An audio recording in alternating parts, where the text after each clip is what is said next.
The Rhapsody Project started out in South Seattle in 2013. Ben Hunter and I were looking for a way to teach music to young people in the way that we wished we had received it, which is in an American type setting where it's social, that was relaxed and community centric, not a formal European style setting where you have like a conductor up in front of a classroom. We wanted it to be about human connection and community at the center.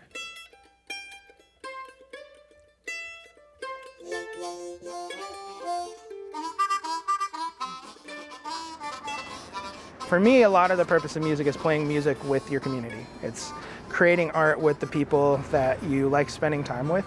I feel like Rhapsody is like, it's very much like, it's like these people are my family. I love everybody in Rhapsody, and it's like, even though I didn't have many bass skills when I started, like, I'm playing at the Moore Theater today. I've always just wanted to learn music and community. I found it easiest and great to hold me accountable for practicing. Yeah, and then I started joining Rhapsody because I liked having the social interaction with like other musicians and playing with other people. And I find it more exciting because in my private lessons we didn't really get to perform. I mean, I started when I was in middle school, and like people that I met through that have been friends since then, and really I do consider my like music family. If you don't want to be playing in your room by yourself, you need to be in community. If you want to have long and rich relationships with other people, you need to be in community. I just formed a relationship, and just like everything else in the Rhapsody Project, you become part of the community and then you just want to be a bigger part.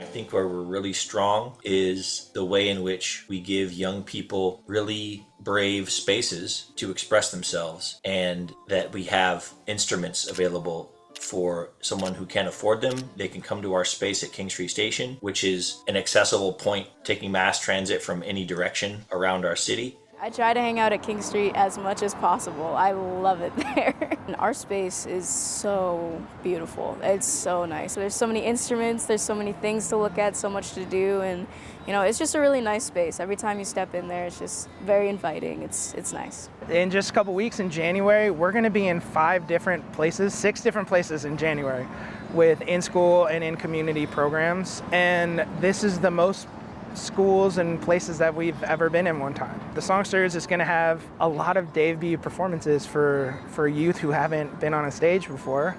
And their first stage is the Moore Theater, which is a very Rhapsody way of going about things. So I got connected with the Rhapsody Project through being in orchestra at Washington Middle School with Elizabeth Fortune, and she pulled me and my friend aside out of class and was like, Joe and Ben would love to give you this opportunity. So I started learning guitar from Joe after I was trying to teach myself for a really long time, and it just pushed my learning forward.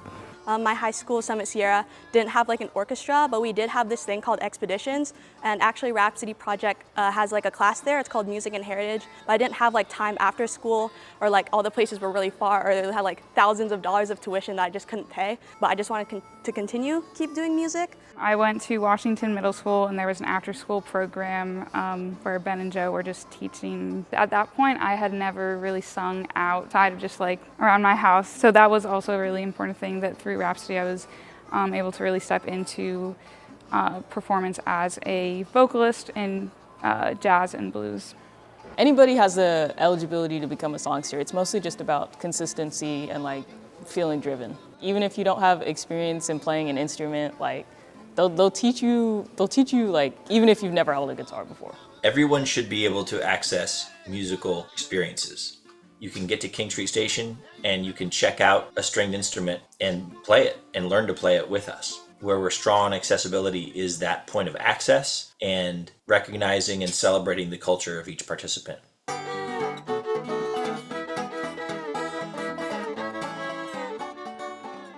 Music without heritage is just imitating people instead of expression. When I decided that blues was what I was going to do, blues and soul, that I had to understand where I came from, that I understand why I sing the things I sing. I had to figure out, okay, do these songs really mean something, or am I just imitating what I've seen all my life growing up in church? And it took on a whole new meaning. And so I try to instill that in young people now when I'm teaching them, that, you know what, fine, talk to your parents about this stuff. And if you can't talk to your parents about it, discover it for yourself. The Rhapsody Project and Face of Music really helped me explore who I was fully as a person and apply that to my music. I just have learned so much about myself and so much about my history, and I found out my dad's family used to play jazz in Seattle, and I'm carrying on traditions that I didn't know I was carrying on, and that's really big for me. I noticed that the Rhapsody Project is very much centered around like people of color. Like they have banjo classes specifically for Black people and like reconnecting with banjo. It's just like, it's amazing because we pull from so many different cultures. Like we've learned songs from Jewish and like Yiddish culture, but also like songs that are originally from like Black people. Because I'm a Filipino immigrant, so I moved to America when I was 2, so I wasn't really exposed to my own culture. But I do whenever we're in songsters, we talk about our heritage. So it's really making me reflect and think. They also want us white people to get curious about our own heritage, which is so intentionally kind of cut off by the definition of whiteness. And so it's actually caused me to get curious about Irish music and about Danish music. My grandma's from right there on the Danish border. And I was like, this is so cool. I've never encountered this before. When I started working with Rhapsody, I was teaching about klezmer music specifically, which is Yiddish instrumental music. Klezmer music was in particular music for weddings. It was a professional class of music. We really wanted to expand into other kinds of Yiddish music, and there's all of this music that was more associated with women that was more lyrical. Yiddish folk song, Yiddish protest music, unaccompanied women's folk song, and we brought in more people who could teach about those kinds of things.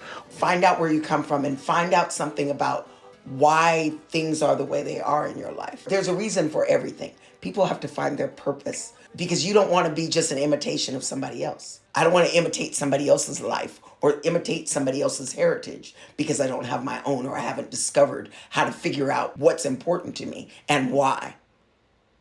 Every star knows the one I love. We're now serving over a dozen schools and community centers every year with our programs.